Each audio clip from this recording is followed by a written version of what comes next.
Maka pada kesempatan kali ini kita akan bahas beberapa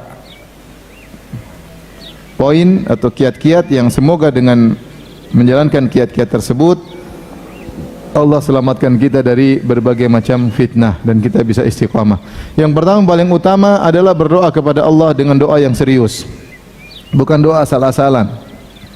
Karena kita yakin tidak ada yang bisa beri petunjuk kepada hati kita kecuali Allah Subhanahu wa taala. Allah berfirman, "Walaula fadlullahi 'alaikum wa rahmatuhu ma zaka minkum min ahadin abada walakinallaha yuzakki man yasha."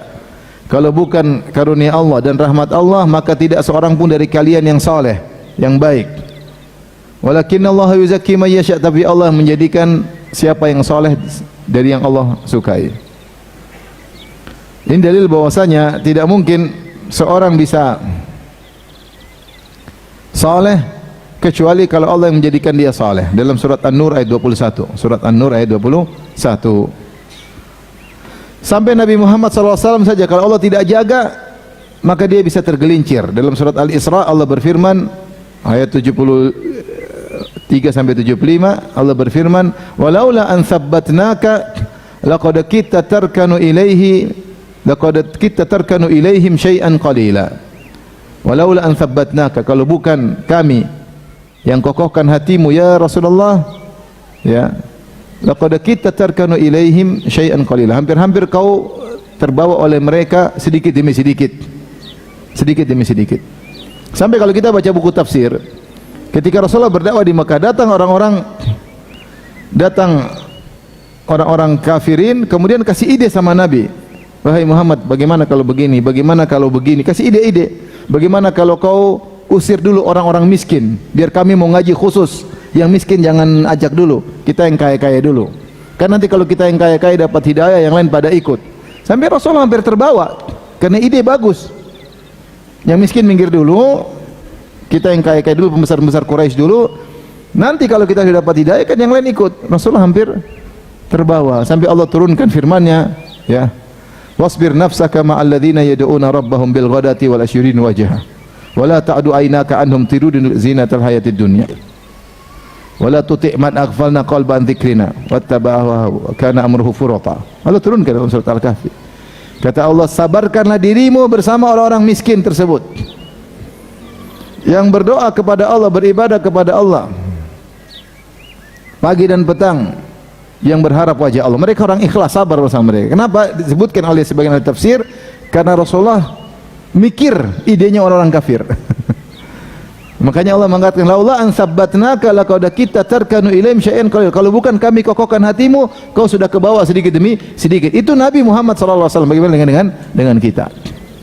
Makanya Rasulullah SAW mengakui hal ini.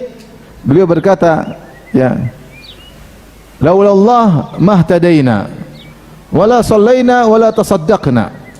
Demi Allah, wallahi laula Allah, kalau bukan karena Allah, kami tidak bakalan dapat hidayah. Kami tidak bakalan bisa salat dan kami tidak bakalan bisa bersedekah. Fanzilan sakinata alaina, turunkanlah ketenangan bagi kami. Maksud saya, Rasulullah mengakui bahwasanya kalau bukan Allah yang kasih hidayah, dia tidak bisa dapat hidayah. Oleh karenanya, di antara doa yang paling sering Nabi ucapkan adalah, ya muqallibal qulub tsabbit qalbi ala dinik. Ini Nabi. Kenapa Nabi paling banyak baca doa ini? Karena Nabi benar-benar mengetahui sallallahu alaihi wasallam akan hakikat hidayah. Bahwasanya hidayah murni dari siapa? Dari Allah. Hidayah murni dari Allah. Kalau Allah tidak tegarkan hati, enggak bisa kita tegar hati kita ini. Lihatlah orang-orang munafikin, lihatlah paman Nabi Abu Thalib, kurang apa lagi untuk sebab hidayah. Dia kenal Nabi sejak kecil. Ini ponakan yang sangat dia cintai, lebih dia cintai daripada anak-anaknya sendiri. Dia tahu kejujuran sang Nabi Muhammad sallallahu alaihi wasallam. Bahkan dalam sebagian hadis, meskipun diperselisihkan, Abu Thalib pernah membawa Nabi, diingatkan oleh pendeta Bahira di negeri Syam, ingat ini Nabi. Kemudian dia bahkan rela pasang diri untuk membela Nabi. Bahkan dia telah berkata, walaqad alimtu bi anna dina Muhammadin min khairi adyanil bariyati dina. Sungguh aku telah tahu bahwasanya agama Muhammad adalah agama manusia yang terbaik. Abu Thalib orang suka bersafar. Dia pembesar Quraisy, pedagang, dia tahu agamanya di Syam, dia tahu. Dia ketemu orang Nasrani, dia ketemu orang Yahudi, dia ketemu orang Majusi. dia ketemu berbagai macam agama kesyirikan, dia tahu semua dan dia sudah mengadakan studi banding. Dia mengatakan, walaqad alimtu bi anna dina Muhammadin min khairi adyanil bariyati dina. Sungguh benar-benar aku tahu agama ponakanku ini agama terbaik dari seluruh agama manusia. Tapi kenapa tidak beriman? Walaulal malamatu wa hidharu masabbatin lawajadtani samhan bidzaka mubina. Kalau bukan karena takut dimaki-maki, dicerca oleh orang, kau akan dapati aku terus terang dengan agama Muhammad. Tidak masuk Islam. Agar kita yakin bahwasanya hidayah di tangan Allah Subhanahu wa taala. Hidayah di tangan Allah Subhanahu wa taala. Apalagi kurangnya sebab hidayah? Dia ngerti bahasa Arab, dia nggak tahu tentang keagungan Al-Qur'an. Orang Arab mengerti tentang bagaimana balaghahnya Al-Qur'an. Ini bukan karangan manusia. Dari hati kecil mereka tahu ini bukan karangan Muhammad. Sampai mereka menuduh Muhammad dibantu oleh banyak orang. Karena tidak bisa bikin bagaimana kata-kata yang terucap dalam Al-Quran itu luar biasa. Tapi hidayah di tangan Allah Subhanahu wa ta'ala. Oleh karenanya Rasulullah SAW berdoa, ya muqallibal qulub wa mulabali hati. Benar, hati kita ini bisa goyang dengan satu sebab aja. Seorang dengar syubhat satu aja dia bisa berubah imannya, bisa hancur imannya. Ya akhi, sebagian orang coba dengar syubhat ateis, langsung ragu dengan Tuhan. Ngeri zaman sekarang. Saya enggak usah bicara di Indonesia. Bahkan di Arab Saudi dibikin lajnah anti ateis karena banyak orang terpengaruh. Ada anak muda yang terpengaruh, maka dibuat lajnah untuk mengembalikan fitrah mereka. Fitrah yang begitu kuat bahwasanya Tuhan itu ada bisa hancur gara-gara syubhat yang terlalu kuat.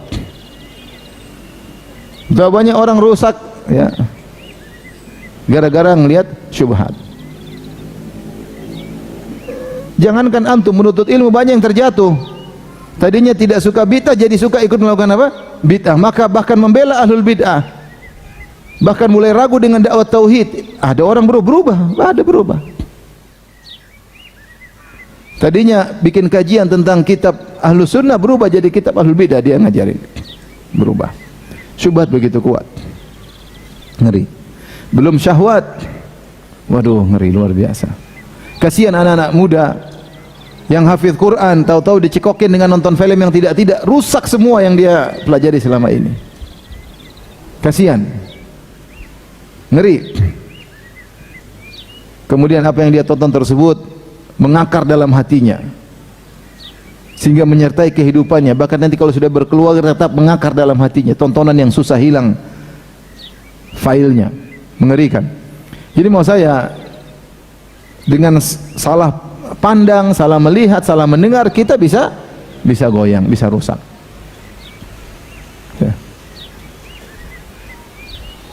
Belum lagi kalau muncul Dajjal. Makanya ketika Rasulullah sebutkan Dajjal, Rasulullah mengatakan jangan falian anhu, maka falyana anhu, atau sebagaimana Rasulullah mengatakan ya, kalau datang Dajjal maka jauhilah, jangan dekati. Bisa jadi seorang merasa pede, ketemu Dajjal berubah, ikut Dajjal, saking kuatnya Pak syubhat. Maka maksud saya ketika kita berdoa, ya muqallibal qulub, kita serius, ya Allah yang bolak-balik hatiku, ya Allah jangan sampai saya berubah, ya Allah. Tadinya semangat ibadah jadi malas beribadah, tadinya semangat baca Quran jadi malas baca Quran, tadinya pikirannya akhirat jadi pikiran duniawi. Kasihan. Ada istri soleha baik-baik salah bergaul dengan ibu-ibu kaya-kaya, jadi pikirannya apa? Duniawi. Padahal suaminya nggak punya duit. Kasihan. Kalau suami punya duit masih mending, suaminya nggak punya duit tapi pikirannya duniawi. Ngeri. Anak-anak ngeri. Oleh karenanya kalau kita berdoa serius, ya muqallibal qulub tsabbit qalbi ala dinik. Hati ini yang tadinya ikhlas menjadi riya, tadinya ikhlas sekarang mulai suka dipuji, suka disanjung, jadi narsis, ingin semua kegiatan yang dilakukan diketahui oleh orang lain. Berubah hatinya, banyak orang berguguran. Oleh karenanya di antara cara agar istiqamah, sering berdoa. Di antaranya ya muqallibal qulub tsabbit qalbi ala dinik. Di antaranya ketika sampai pada Al-Fatihah, sampai ihdinas siratal mustaqim, kita lebih seriuskan hati. Kita ini sering baca Al-Fatihah tapi kita karena saking hafalnya kita baca seperti hanya formalitas, kita tidak menghayati makna-maknanya. Sesungguhnya Al-Fatihah itu adalah doa yang terbaik sampai pada ihdinas siratal mustaqim. Ya Allah, berilah aku petunjuk kepada jalan yang lurus.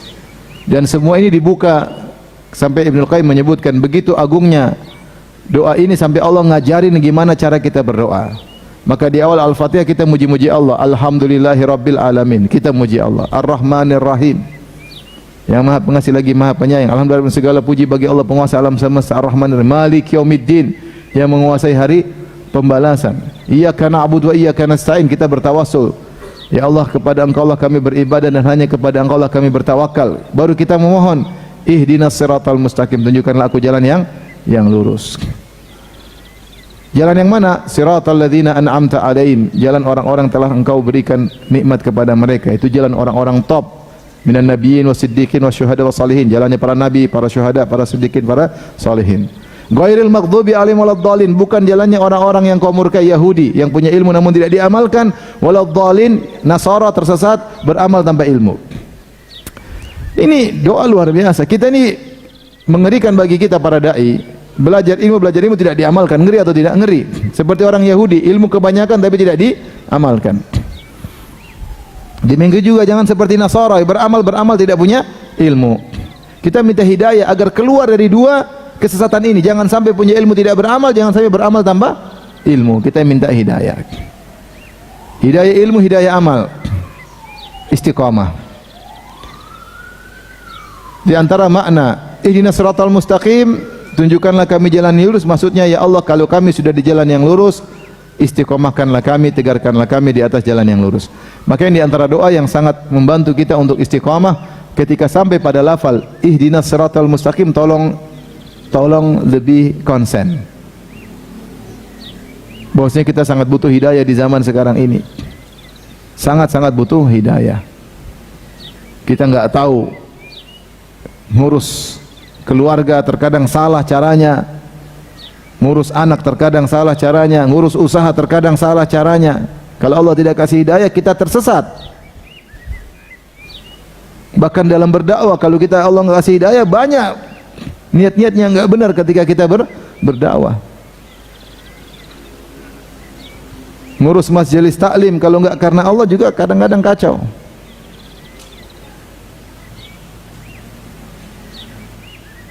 Dan ini kenyataan, sekarang betapa banyak ya fitnah-fitnah luar biasa ya, fitnah luar biasa. Jadi bukan fitnah terhadap orang awam aja, bahkan terhadap dakwah. Ada IO khusus untuk duniawi, menduniawikan dakwah, ada.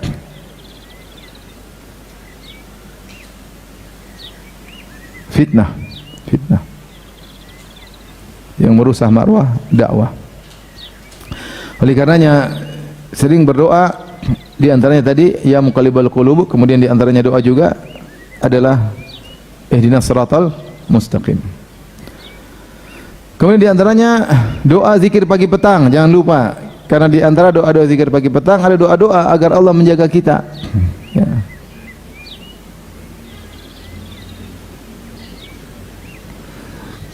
Di antaranya Allahumma inna a'udzubika minal kasali wa su'il kibar. Ya Allah, aku mohon kepada Engkau berlindung dari kemalasan. Di doa itu. Karena malas ini bikin orang tidak istiqomah. Malas ngaji enggak jadi istiqomah. Malas baca Quran jadi tidak istiqomah. Malas silaturahmi jadi tidak istiqomah. Malas ngurus anak jadi tidak istiqomah. Malas dakwahi istri jadi tidak istiqomah. Allahumma inna a'udzubika minal kasali wa su'il kibar. Ya, di antaranya berlindung dari kemalasan. Ini doa zikir pagi petang. Di antara zikir pagi petang, Allahumma afini fi jasadi, Allahumma afini fi sam'i, Allahumma afini fi basari, la ilaha illa anta. Ya Allah, berilah keselamatan pada jasadku, keselamatan pada pandanganku, keselamatan pada pendengaranku. Ini sangat kita butuhkan di zaman sekarang ini. Agar kita tidak melihat sembarangan, agar kita tidak mendengar sembarangan. Ini yang bikin kita musibah medsos. Seorang nonton di medsos beritanya yang menyampaikan perempuan cantik, terbuka rambutnya, terbuka auratnya, kelihatan sebagian dadanya, seksi menor. Habis nonton gitu setengah jam, terus lihat istrinya, Allahu Akbar. Ini musibah apa ada di rumah ini? Istri jadi hambar, tidak cantik lagi. Jadi tidak hasrat lagi sama istri. Kenapa mata kita sering melihat yang haram?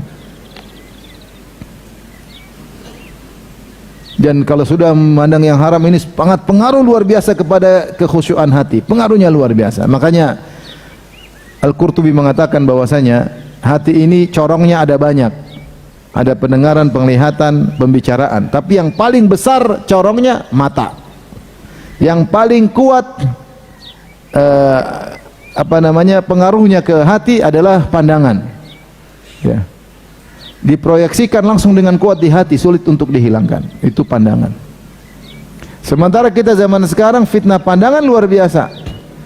Akhirnya berefek pada yang lain, efek domino. Istri jadi kelihatan tidak cantik, mulai kita sering melihat yang haram, mulailah suka nonton yang macam-macam, mulailah malas beribadah, mulailah tidak khusyuk ketika salat, baca Quran seakan-akan suatu beban yang berat, baru baca sedikit sudah malas. Dan seterusnya, efek domino dimulai dari tidak menjaga pandangan.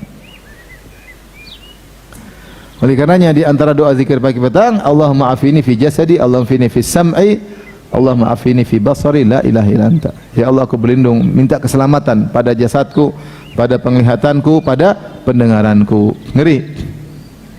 Di antara zikir pagi petang, Allahumma alimal ghaibi wasyahadah, Allahumma alimul fatiras samawati wal ard, alimul ghaibi wasyahada, rabb kulli syai'in wa malikah, asyhadu an la ilaha illa anta, a'udzubika min syarri nafsi wa syarri syaitani wa syirkih. Di antara doa zikir pagi petang, a'udzubika min syarri nafsi, ya Allah, aku berlindung kepada Engkau dari keburukan jiwaku, wa syarri syaitani wa syirkih, dan keburukan syaitan dan jerat-jeratannya. Ini berlindung karena rusaknya seorang dari dua hal, penyakit internal dan penyakit eksternal. Eksternal syaitan menggoda, internal hatinya yang ingin keburukan. Hati ini punya syahwat, punya nafsu, mengajak kepada keburukan. Inna nafsa la ammaratun bisu. Sungguh jiwa itu benar-benar sering mengarah kepada keburukan. Pingin ini, pingin ini, pingin ini, pingin ini. Datang setan gayung bersambut. Jiwa ini kan pingin rileks, pingin hiburan, pingin nonton, pingin dengar, pingin santai, pingin tidur. Jiwa ini punya macam-macam. Jarang-jarang jiwa pingin bersedekah, jarang-jarang. Ada orang minta baru terketuk pingin sedekah. Tiba-tiba diam-diam pingin sedekah, jarang-jarang, kecuali orang sudah terbiasa. Tiba-tiba diam-diam pingin salat malam, jarang-jarang, kecuali yang sudah terbiasa. Yang kepinginnya apa? Jiwa ini pingin nonton, pingin dengar berita, dengar cerita gibah, bantah-bantahan. Itu jiwa senangnya begitu. Maka kita berlindung dari a'udzubika min syarri nafsi. Aku berlindung dari keburukan jiwaku, wa syarri syaitani wa syirkih, dan dari keburukan syaitan dan jeratan-jeratannya dan seruannya. Taib. Ini yang pertama, sering berdoa, jangan lupa zikir pagi petang, niatkan untuk apa? Istiqamah. Enggak ada yang bisa selamatkan kita, mau ustaz mau siapapun bisa terjatuh. Ya, yang punya ilmu pun bisa tergelincir. Kena syubhat tahu-tahu jadi liberal, bisa. Kena syubhat jadi pluralis. Ngeri. Maka berdoa kepada Allah Subhanahu wa taala. Terutama ibu-ibu yang mungkin di rumah banyak waktu luang, ya, akhirnya hobinya medsos. Instagram punya akun, Facebook punya akun, bahkan 2 akunnya. WhatsApp terlalu banyak grup di WhatsApp, waktu habis. Maka hati-hati ya, jangan sampai salah pergaulan, jangan sampai salah melihat ya, jangan sampai salah mendengar.